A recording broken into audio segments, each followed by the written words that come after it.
o tempo, as fases, as etapas da nossa vida. Eu acho que você já conseguiu entender que, na verdade, o tempo é um recurso, e um recurso que não pode ser reaproveitado, que não pode ser recuperado. Talvez uma das coisas mais valiosas que temos é o tempo. E quanto mais rápido nós entendermos que estabelecer um tempo de qualidade para a nossa vida, quanto mais rápido entendermos que a vida é única, curta e rápida, inevitavelmente esse entendimento vai fazer com que nós não percamos tempo, que não joguemos nosso tempo fora. É lógico que uma parte do seu tempo é extremamente saudável que você dedique essa parte para que você venha ter lazer, uma diversão, se distrair. É importantíssimo. Pessoas que acham que vieram nessa vida apenas para trabalhar, que colocam um dinamismo acima da média na sua vida e acham que isso é saudável, é só uma questão de tempo até ela descobrir que acabou ficando sozinha, acabou ficando doente e pior, não dá para recuperar mais. Filhos só são crianças uma vez na vida. Você só é jovem uma vez na vida. Casamento, certo? Aquela coisa gloriosa e satisfatória do início do relacionamento, na verdade, ele acaba acontecendo uma vez só. Então, aproveitar o tempo é algo que nós devemos fazer o mais rápido possível.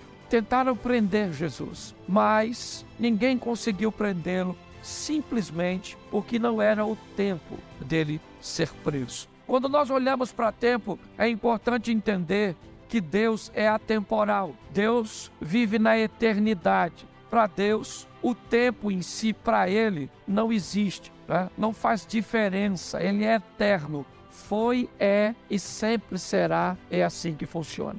Mas para nós, não. Nós temos aí, né? Normalmente, a via de regra, 9 meses para nascer, de 1 ano a 2 anos para andar, de 10 a 12 normalmente, para descobrir que os adultos, nossos pais, não são super pessoas. Nós temos aí basicamente 30 anos para amadurecer. Algumas pessoas dizem, profissionais da área de psicologia, que o indivíduo que não amadurece até os 30, ele pode ficar esperto, mas vai ser bobo. Já viu uns caras velhos bobo? Ele sabe ganhar dinheiro, ele tem uma situação boa, você começa lá. É uma bobeira. Em pessoa, o que é isso? Falta de maturidade. Se tu tá com 30, acenda a luz de emergência e amadureça o mais rápido possível, ok?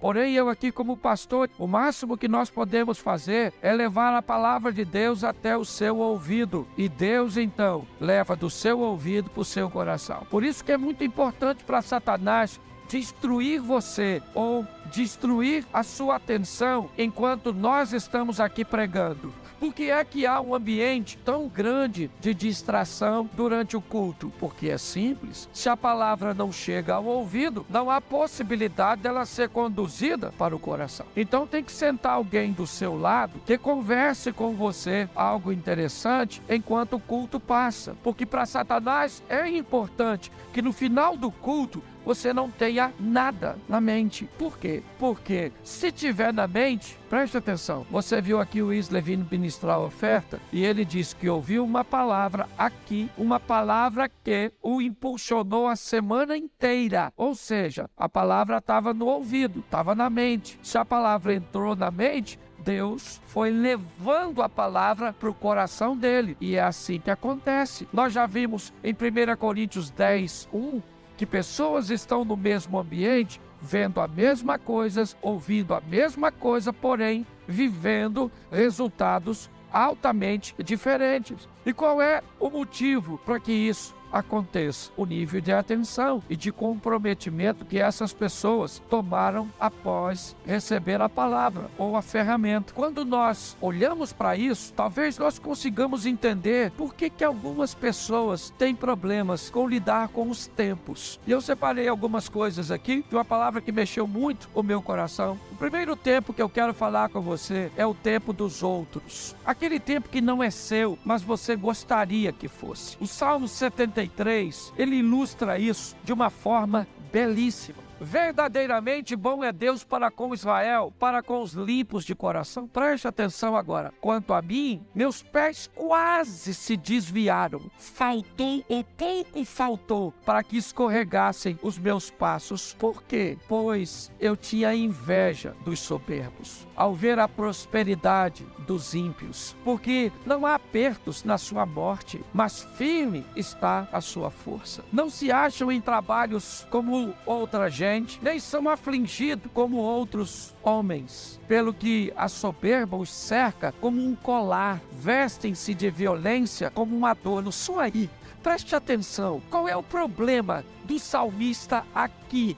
Me parece que esse é o salmo da comparação. Me parece que esse texto define a pessoa que olha para o tempo dos outros, para aquilo que está acontecendo na vida dos outros, e não consegue entender que o tempo dos outros não é o seu. Muitas pessoas se perdem canalizando tanta atenção para o que está acontecendo na casa do vizinho, na empresa do vizinho, na igreja do outro pastor, que esquece de canalizar suas forças para fazer as coisas acontecerem na sua própria vida. O salmista está dizendo que ele quase caiu, seus pés vacilaram, ele quase desviou. Quando? Quando ele começou a olhar o tempo dos outros.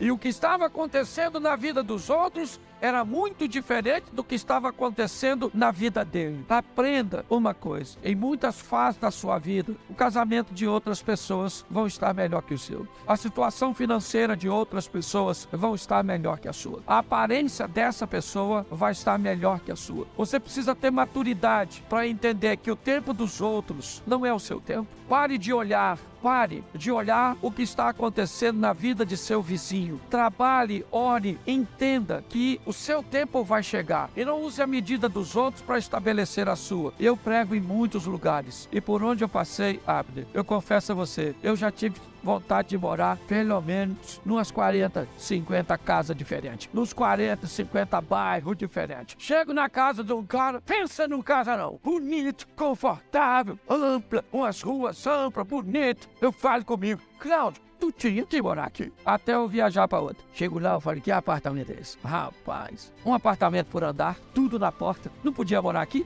Aí eu viajo de novo. Aí alguém me leva numa fazenda. Aí eu falei: Senhor, rapaz, eu tinha que morar aqui nessa fazenda. Aí eu viajo de novo. Vou para uma casa de praia e me deixa lá hospedado. Falei: aqui que eu tinha que morar. Aí eu fui para Brasília e me levaram para uma casa que tinha até um helicóptero. E agora que minha mulher vai comigo de vez em quando? É 2. Cláudio, não podia morar aqui, né? E eu falo: Xerém, nos espera. Aquela grande metrópole. Você consegue entender? O tempo dos outros não é o seu. Pare com isso, amadureça. Vamos voltar para cá? Segundo tempo, fora do tempo. Aquilo que nós queremos, mas ainda não é o nosso. Pastor, que exemplo você pode usar para isso? O Saul. Saul queima uma etapa. E, gente, muita coisa que nós vemos, nós até poderemos adquirir e ter, mas não fora do tempo. Tenha maturidade para entender que coisas fora do tempo podem deformar você. Deus, Ele está no controle de todas as coisas. Eu li um livro esses dias do Carlos Drummond e o título dele é Fora do Alcance das Crianças. E ele começa a explicar por que é que tem coisa que a gente não recebe. Porque Deus não dá determinadas coisas para crianças. Tem que ter maturidade. Você tem que entender que tem coisas que são para você, mas ainda não é o seu tempo de alcançá-las. E Deus sabe: nossa, eu queria. Eu vou contar uma experiência para vocês aqui da minha família. Nós fomos viajar. Aí entrou toda a patotinha no carro. Entramos todo mundo. Aí meu neto quis o celular para ver, né, um desenhozinho. Aí minha nora falou assim: você vai passar mal, Miguel. Mas ele, sabe como é que é criança, né? Aí minha nora, gentilmente, uma mãe amorosa, cedeu o celular. Ele começou a ver. Um tempinho depois, ele começou a enjoar. Dentro do carro, escuta só, certo? Dentro do carro. Ele podia? Sim, mas era o tempo de ter? Não. Nós fizemos uma paradinha. O que nós fizemos? Ele pediu um biscoito. Era para dar? Nós demos. Eu fui um incentivador. Dá um biscoito para esse menino. Foi assim, né? Diz que foi um burro que o filho amansou pro neto montar. Falei: dá, esse menino precioso, esse garoto aqui do vovô. Toma, menino. Comeu. Começou a ficar zonzo. Dentro do carro. De repente, assim, as coisas do interior dele começou a sair. Ele vomitou dentro do carro. Paramos, limpamos tudo. E você sabe sente o cheiro. Limpamos tudo e segue viagem com aquele cheiro. E eu tô aqui conversando com Deus, que experiência era aquela? E Deus falando ao meu coração, é desse jeito que eu não ajo. Você sabia que o celular ia fazer mal, você cedeu porque você é bonzinho. Você sabia que o biscoito ia piorar, você deu. E agora, Cláudio Soares Duarte, pastor. É porque a minha mulher só fala Cláudio Duarte. Quando é Deus, fala o nome todo e ainda usa pastor, que é pra chamar a atenção. Vai fazer a viagem com esse cheiro, que não sai não. Sabe o que eu aprendi? Quando é fora do tempo, Deus não dá. Você pode espernear do jeito que você quiser. Ele não vai se sensibilizar com você, porque Ele quer ser o melhor. Deus não age dessa forma. Então, se for fora do tempo, querido, não queira queimar etapa, porque o negócio vai dar ruim. Tá lá com Moisés, fora do tempo, achou que era um libertador, se lascou, foi para o deserto. O tempo de Deus é correto. Aguarde o que Deus tem a fazer por você. Amém? Ele não chega atrasado na sua vida, no seu casamento. Ele não chega. Ele sabe o que está fazendo. Ele está cuidando de você. Muitas pessoas se atrapalham querendo coisas fora do seu tempo. Nós temos aqui para adiantar também aquilo que está no tempo para acontecer. E aprenda uma coisa nessa vida. Toda oportunidade, ela tem um tempo de duração. Você precisa saber qual é o seu tempo de casar. Não queira casar antes da hora. E também não case depois. Não queira ter filho antes da hora. Mas também não tenha filho velho demais. Pensa no pessoal chato. Quem tem um filho novo demais, ele não está preparado para criar o filho. Quem tem filho velho demais, parece que o menino é um bibelô. Não vamos entrar aqui na igreja porque tem bactéria. Bactéria deve ter na sua cabeça, infeliz. Você tem que descobrir qual é o seu tempo de casar. Você tem que descobrir qual é o seu tempo de agir em favor das suas finanças. É o seu tempo. Peça a Deus para te dar discernimento. Chegou a sua hora de viver. Descubra quando ela é, em qual área é e mergulhe com toda a sua força. É assim que funciona. Em 1992... eu tive que fazer 2 mudanças drásticas na minha vida. Casar, acabei com a minha vida de solteiro. Troquei todas as mulheres solteiras do mundo por uma. Olha que troca ruim. Porque antes de casar, eu podia ter qualquer uma solteira, sim ou não? Depois que casei, rejeitei todas as outras. E põe Jane Mary, pra ir com ela até que a morte o separe. E diga-se de passagem, tá demorando. Você consegue entender isso? Tá assim de gente que não investe tempo pra ter um discernimento, às vezes numa consultoria, em alguém que tem experiência. Pra que aprender com seus erros, se você pode aprender com os erros dos outros? Mas você não aproveita isso. Você tem que descobrir seu tempo. Qual é o seu tempo? Jesus está no casamento de Caná. Maria fala para ele, eles não têm vinho. Jesus disse, ainda não é chegada a minha hora. Calma, eu sei o meu tempo. Nós precisamos amadurecer para entender isso. A menina tem 12 anos, eu já sou uma moça. Pai, posso namorar? Com 12? Eu vou buscar o boneco da Barbie, quem? Você namora ele. Mas eu já sou uma mulher. Ô menina, assiste Chiquitito e não me perturba. Menino, 13 anos, acho que é um homem. Não paga uma conta. Qualquer coisa que vai fazer, tá cansado, não estuda direito, nada. Aí vê uma menininha, eu já tô no tempo de namorar. Tem que entender o tempo da espiritualidade, o tempo de investir em leitura, em busca por Deus. É muito importante isso, gente. Descubra o seu tempo, as coisas que tem que acontecer no seu tempo. Para alguns, esse tempo pode chegar um pouco mais cedo. Para outros, um pouco mais tarde. Para outros, chega no modelo mais fácil. Para outros, no modelo mais difícil. Mas entenda isso. Eu vejo pessoas querendo viver o tempo dos outros, querendo viver coisas fora do tempo, antecipando e quebrando a cara, tomando decisões equivocadas. E pessoas que sequer são capazes de entender o seu próprio tempo. O próximo, o tempo de Deus. E o seu tempo. Pastor, mas o meu tempo não é o tempo de Deus? Não era isso que você está falando? Não, o seu tempo é o tempo que você tem que aproveitar para estudar, é o tempo que você tem que aproveitar para investir em você. O tempo de Deus é aquilo que Deus quer fazer na sua vida, e é importante você entender isso. Quando é que Deus vai fazer? Quando chega o tempo dele. Eu participei de uma igreja e eu era vice-presidente dessa igreja durante um bom tempo. E muitas vezes eu vi pessoas querendo criar conflitos entre o pastor presidente e a mim, querendo que eu o confrontasse, criasse problemas, que muitas pessoas, por algum motivo, afinidade ou outras coisas, ou por uma visão equivocada, viam uma liderança pastoral na minha vida. Mas eu entendi que aquele não era o tempo de Deus para a minha vida, e que o tempo de Deus para a minha vida ia chegar. Hoje eu procuro, primeiro, não olhar para o que está acontecendo na vida e no tempo dos outros. Hoje eu procuro olhar de uma forma sábia para não querer as coisas fora do tempo. Eu busco a maneira de aproveitar todas as oportunidades para entender o meu tempo, sabe? Aquilo que Deus está preparando para mim ou me dando a oportunidade de viver. Mas o tempo de Deus, no que diz respeito principalmente a ministério, ações que vão mudar a nossa vida, precisa ser entendido. Quando eu olho para Davi, sendo ungido por Samuel como rei, sabia que o trono era seu futuro. Profecias, se é que eu posso chamar isso de profecias, mas incentivo, que diziam, mata o camarada, porque se você matar, você se torna o rei. Ele disse, mas esse não é o tempo. Para que o tempo e que as coisas de Deus se cumpram na minha vida, eu não preciso puxar o tapete de ninguém. O que Deus tem para mim é meu. É assim que funciona. Eu não estava em casa, é o que Davi poderia dizer. Quando Samuel esteve lá, todos os meus irmãos estavam lá. Eu estava no campo trabalhando, mas ninguém comeu nada. E o ungido fui eu, porque o tempo de Deus chegou para a minha vida.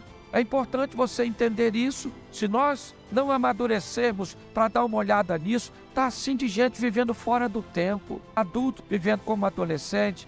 Pessoas que tinham uma situação financeira melhor ontem e hoje continuam gastando no mesmo tempo. É assim que funciona. Homens casados vivendo o tempo e comportamento de solteiros, pessoas invertendo tudo e pior, trazendo dores, desconfortos, adversidades à sua vida. Está na hora de você tomar uma decisão para mudar a sua história. É para isso que você vem à igreja, sabe para quê? Para entrar pelo teto paralítico e para sair pela porta andando. Nós vamos para a presença de Jesus para sair de lá melhor do que entramos. Esse é o propósito.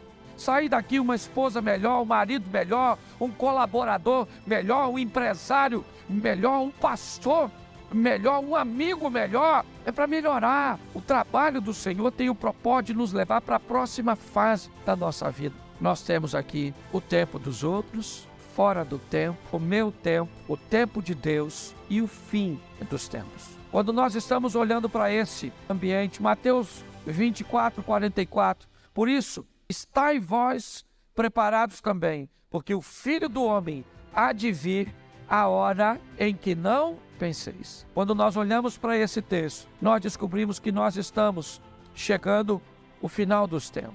As coisas se cumprindo, as coisas acontecendo. E por favor, igreja, não se preocupe quando vai ser. Não fique preocupado se é amanhã, se é no ano que vem. Não fique preocupado. Tenha uma preocupação. Precisa estar preparado. Quando a trombeta tocar e Cristo voltar para buscar a sua igreja, e Ele vai voltar porque Ele não é homem para que minta, nem filho do homem para que se arrependa. Que não há evangelismo maior e melhor do que alguém olhar para você e ver Deus. Terça-feira passada, eu levei a Beli para pregar numa igreja e um pastor me chamou. Ele trabalhava na usina de Angra e ele me disse que com ele trabalhava um alemão, entendia pouquíssimo português e que falava inglês e alemão. E ele disse que criou um laço de amizade, mas que a comunicação era muito difícil entre eles, mas que ele buscava, dentro das suas limitações, pregar Jesus para aquele homem de uma língua desafiadora. O homem entendia pouco, mas quem pregava era muito crente. Falava pouco e vivia muito. Dava um testemunho. O cara gostava demais dele e tolerava até ouvi-lo sem entender muitas coisas. O homem foi embora para a Alemanha e não se viram mais. Um tempo depois ele recebe a ligação da filha deste homem e criou uma maneira, não entrei em detalhes, para comunicar a ele. Depois que o pai dela havia voltado para a Alemanha, ele aceitou Jesus como Salvador. Ele tinha falecido lá na Alemanha e que ele deveria pegar um avião e ir à Alemanha, porque o pai dela, antes de falecer, deixou uma herança para ele que ia mudar a vida. Muito mais do que o que falamos, meus irmãos. Vale o que nós vivemos.